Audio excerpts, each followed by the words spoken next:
մի շարք աշխատություններ գրքեր գրեց իր տեսածի մասին։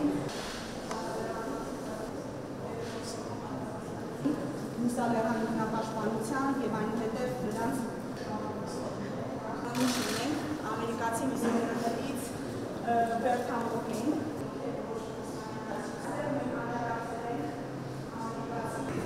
Նրանց մեջ էր Էդիթ Գլևինը։ Օսմանյան կայսրությունում էր և հատկապես Հալեպում շուրջ 3000 հայ, կին և որբ է փրկում։ Մենք այստեղ մի երևի վիդեոզայնակությամբ որպում են թե ինչպես էին հայ որբերի մեր։ Եվ այստեղ կարևոր կարելի է նշել Մեհմեդ Ջելալ Բեյին, որը Հալեպի ապա Կոնյանի նահանգապետն էր։